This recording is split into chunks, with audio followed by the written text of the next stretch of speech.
Des millions de litres d'eau d'égouts non traités se déversent dans les rivières. De vieilles carcasses rouillées d'automobiles défigurent le paysage. Des bouteilles en plastique, des boîtes de conserve et des flaques de pétrole maculent les plages. Tout cela est aujourd'hui une chose courante. Cela fait partie des problèmes qu'engendrent les sociétés industrielles. Chaque année nous fabriquons de plus en plus de détritus, et chaque année nous avons de plus en plus de mal nous en débarrasser. Il y a différentes sortes de détritus. Il y a les eaux d'égout qui proviennent des salles de bain, des toilettes et des cuisines. Il y a les déchets qui proviennent des usines.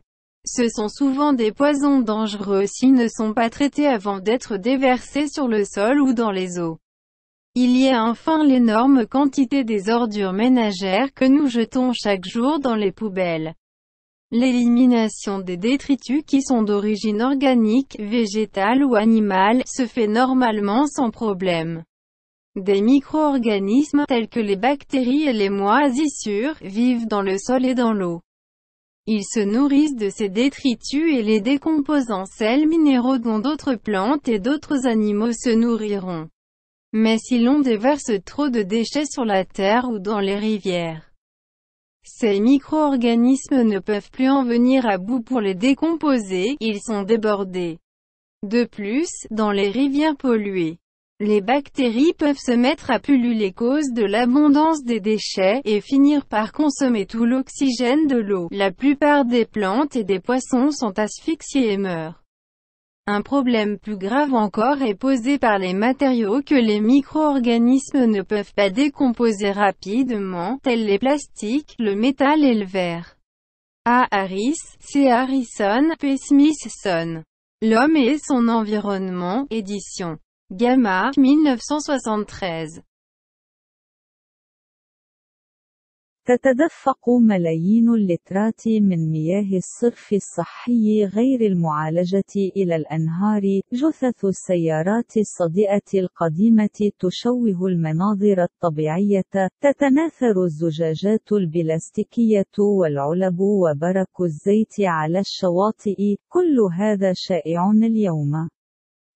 هذه واحدة من المشاكل التي تسببها المجتمعات الصناعية. كل عام نصنع المزيد والمزيد من القمامة، وكل عام نواجه المزيد والمزيد من المشاكل للتخلص منها. هناك أنواع مختلفة من القمامة.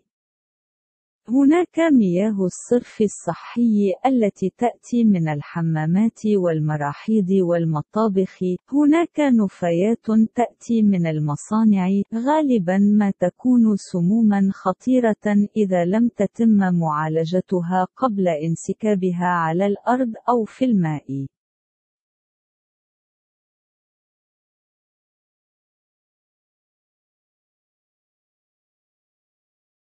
أخيراً، هناك كمية هائلة من النفايات المنزلية التي نلقيها في صناديق القمامة كل يوم. عادة ما يتم التخلص من النفايات ذات الأصل العضوي، نباتي أو حيواني، دون مشاكل. تعيش الكائنات الحية الدقيقة مثل البكتيريا والعفن في التربة وفي الماء. تتغذى على هذه المخلفات وتقسمها إلى أملاح معدنية تتغذى عليها النباتات والحيوانات الأخرى. ولكن إذا ألقينا الكثير من النفايات على الأرض أو في الأنهار، فلن تتمكن هذه الكائنات الدقيقة من التغلب عليها لتحللها، إنها غارقة. بالإضافة إلى ذلك، في الأنهار الملوثة، يمكن أن تبدأ البكتيريا في التكاثر بسبب وفرة النفايات، وينتهي بها الأمر إلى استهلاك كل الأكسجين في الماء. تختنق معظم النباتات والأسماك وتموت.